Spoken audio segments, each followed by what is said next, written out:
Hi, everyone, and welcome to this recording of our conversation with Bushra from the Climate Emergency Unit on good green jobs for young people and the campaign around the Youth Climate Corps. Bushra, it's so good to see you, and thank you for joining us. It's my pleasure. Thank you so much for having me. Yeah, and for those of you who were with us, we were attempting to do this over a live, but unfortunately, technical difficulties really got in the way. So we're doing this as a recording, and we're going to be posting it really shortly, so you can still get all the good, juicy information about the Youth Climate Live without the lag, which was honestly pretty laggy today. Yeah, yeah. I'm excited to do this. Yeah. Me too. Bushra, maybe let's start by quick introductions. So maybe for folks that I haven't met, actually, I should say, I'm Ali. I'm the Climate and Energy Program Manager at Environmental Defense, and I work on our campaigns related to making the energy transition equitable. So whether it's with workers or with indigenous nations or communities, how do we make sure no one gets left behind as we transition away from fossil fuels? And Bushra, what about you? What's your role? What's your organization? Tell us everything. Yeah, I'm the Youth Climate Corps organizer at the Climate Emergency Unit.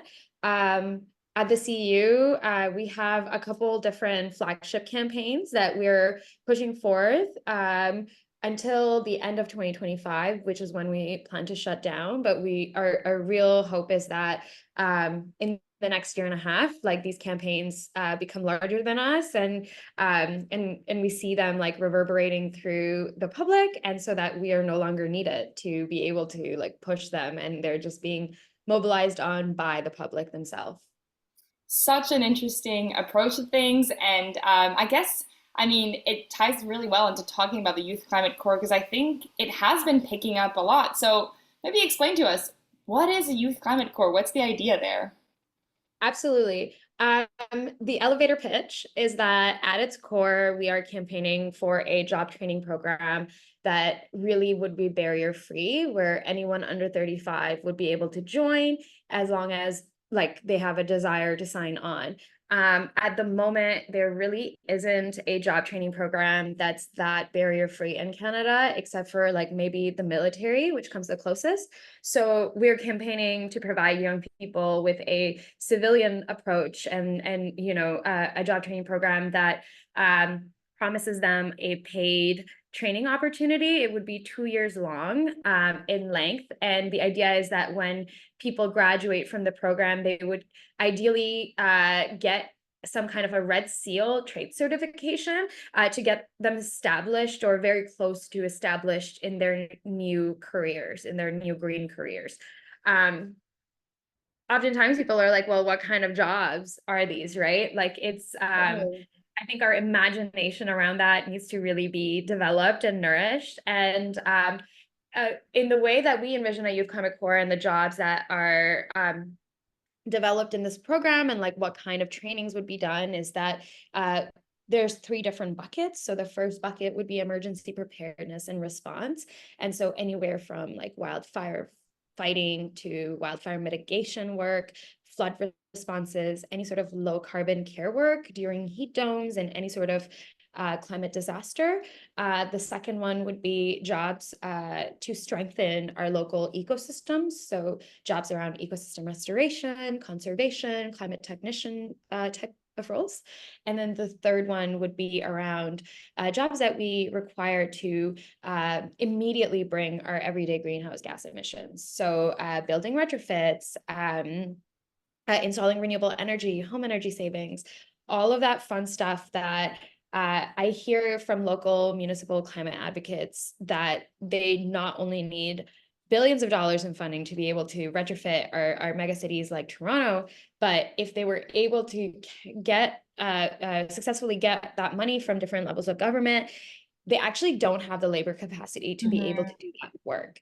And so for me, and of course, anyone that's an organizer at the Youth Climate Corps with the Youth Climate Corps campaign, it's an obvious solution. You have lots of young people who want good paying meaningful jobs, and why are we not giving young people that opportunity?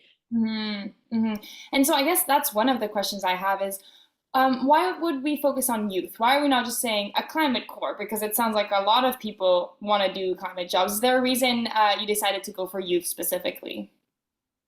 Great question. Well, I believe that there's a lot of different retraining opportunities available out there for adults, or if you're changing your career. For example, I think of Iron and Earth, who's doing similar type of work. And and the thing is, I think the climate crisis affects youth acutely, where we really see an intersectional crisis, right? Or, yeah, like an amalgamation of different things. So there's like youth isolation. There's just the fact that a lot of young people are graduating from high school, from university, from college, and realizing that they have to do like years of unpaid work in order to be able to even land a job. So the youth climate core idea like kind of tackles a couple different crises at the same time. Our definition of youth is also anyone under 35, which is a larger bracket than like I think is traditionally defined. You know, there are people who define it anyone under 30, but we do want to make it available for as many people as possible. And so therefore we do have that 35 and under, really recognizing that this large age group, 18 to 35, is really struggling in working through an affordability crisis, doing a lot of different jobs, but very underpaid, with like a lack of union representation. And so this program would really challenge all of those. Mm, yeah, I'm sure many people will be really happy that you called them youth as long as they're under 35. That'll relieve many of us. Yeah, I can definitely hear how, sure, we're talking about it in a climate context, but it would really solve a lot of our issues, right? We're thinking about how many youth feel disconnected from each other or from society. They don't trust government. So many, yeah, of youth and of my peers feel as though things are really hopeless. And so maybe this kind of national programs, sure, it builds climate solution, but it actually sounds like it could actually build a lot more, right? Like this cohort feeling. Absolutely. I think it would redevelop some sort of trust.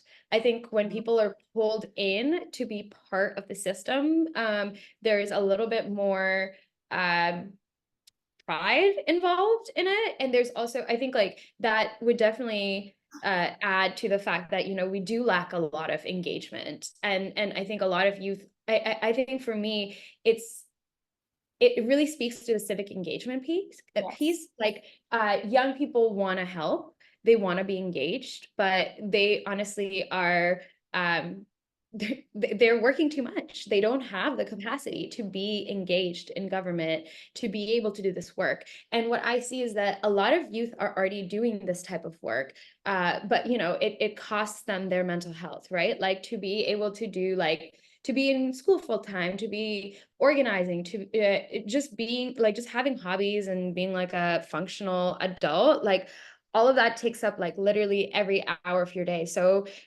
being engaged with the government is like one extra thing that you add on top of that. And a lot of youth don't have that capacity. And I think if we provide them paid opportunities like this, it really, yeah, it brings the trust into the system because they're a part of it. It gets them more engaged.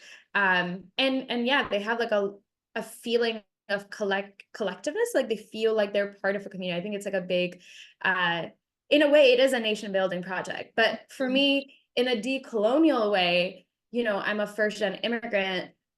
I never got taught a lot of things about like the environment and the natural ecosystem around me. And so I think that a lot of those of us that are part of like diaspora communities, this is a big opportunity for us to actually like get those skills, you know, and like learn about that, learn the traditional knowledge systems, and like actually do some good work in our backyards. Totally, yeah. And I know a lot of folks are already thinking about those things, right? Like how do we get young people more connected to nature, things like that, while employing them to do ecosystem restoration, right? Cleanup of industrial sites, for example. That sounds like a really good way to reconnect. So that's super interesting. My obvious question is, all right, so why is it not happening? And I'm imagining there's probably a money question, right? That sounds like an expensive project.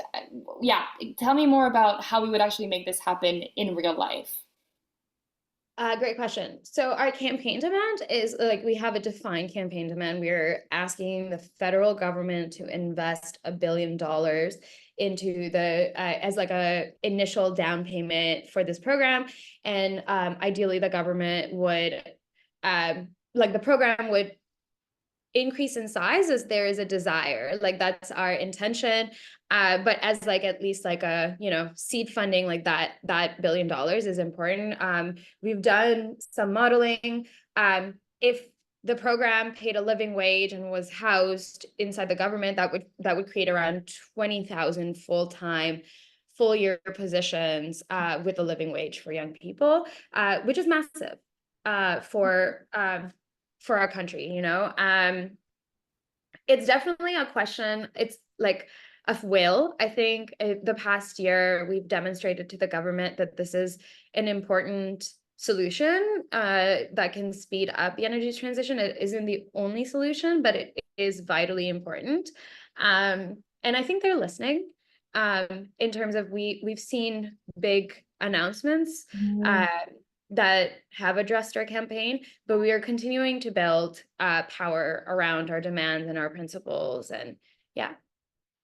Yeah, so that's really interesting because I did see a mention of the Youth Climate Corps in the last federal budget, and I thought, did we get it? Is it it? But I'm sensing it's not it. It's not it. So what was really cool is that basically hidden deep past 100 pages, the government mentions that they will be launching consultations on a youth climate core, which means that young people and people across the country get to have a say on what that looks like. Of course, our organizers are going to continue to talk to their neighbors and talk to them about what a youth climate core in their specific location could look like. But yeah, it's a big start. But we definitely want that $1 billion investment. We are very yeah, it's a great idea, and it can very easily be not that great in its implementation and result in something that isn't what the public has been like campaigning around. And so we're really working on ensuring that, like all of the living wage, union representation, like all of those sort of really important values that young people are campaigning around are surely like baked into the program that's eventually developed.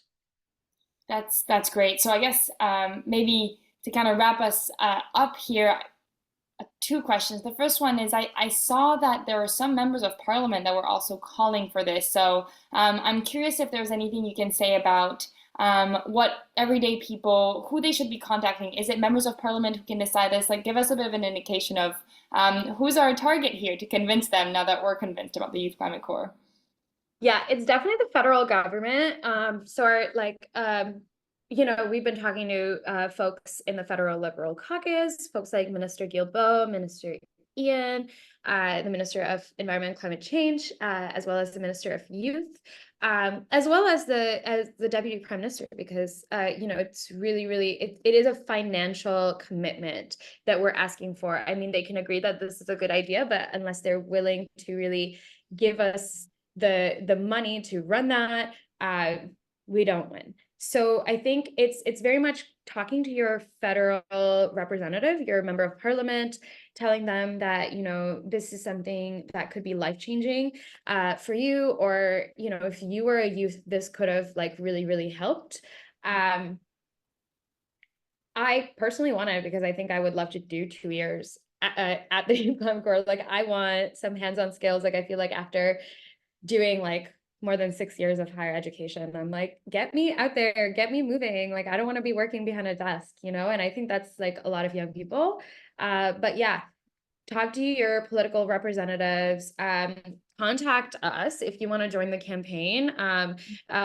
It's me, Bushra, and my colleague Juan. We basically have been organizing on this across the country from coast to coast, and we have a Slack, and we have chapters being formed across the country from like Mississauga to Calgary to Edmonton to Montreal. So like there's really a clear demand, and it's very intergenerational. Like, our organizers are they range anywhere from a high school student to really like members from like seniors groups who really see this like as a winning policy. Yeah. That sounds excellent. I really appreciate that intergenerational part because, you and I have been in the youth climate movement before we joined kind of more professional roles and in doing work. And I've always so appreciated the amount of intergenerational solidarity that's happening, which is totally the opposite of what we're being fed, saying like this is one generation against the other. And so I love that you said, if you're someone a bit older, but you wish you had had that, help us fight for that for this generation, which is facing climate impact and also so much other burden and so much other stress. And it would be really beautiful to see kind of this effort. So thank you for your time. Thank you for your advocacy on this. Any kind of final remarks that you wanted to share with folks? I do want to touch on two last things that I think would be kind of important to just squeeze in there. But like related to what you just said, so part of the inspiration for this like comes out of like Depression era anti-poverty efforts in the United States, where you know almost less than 100 years ago, the United States created a civilian conservation corps that employed like almost 300 million people that built like roads and bridges and critical infrastructure. And and we can do that today with an even more bolder policy like a youth climate corps. And part of it is sort of written out for anyone that's listening to this that's like specifically interested in getting into the nitty gritty. There's a book called A Good War, Mobilizing Canada for the Climate Emergency by Seth Klein. And it really digs into the fact that the general population like wants bold transformative change, and they're kind of waiting for political leadership to get on board. And that's inherently different from what we hear from politicians, which is that the public isn't ready, right? And so it's such an interesting thing to witness, because when you look at the polling data, the people are ready. When you talk to your neighbors, they get the emergency, but we just don't, we're not seeing people like Chrystia Freeland come to the table understanding that we are in that climate emergency. And that really resonates with me as well, right? That feeling of everything's falling apart, and yet our politicians are, acting as if everything was going just fine. Nothing to look at here. Bushra, thank you so much, not only for explaining all of this to me, but also for campaigning on this and for advancing this idea. And I hope folks will continue engaging with the idea of a youth climate corps, explore how they want to get involved. And I hope we will get to chat soon about this and many other things. Absolutely. It's been such a pleasure. Thank you so much for everything and for all the support. Yeah, we got a long way to go, and it's definitely not over. Well, we'll talk soon. Yeah, have a great day. Bye.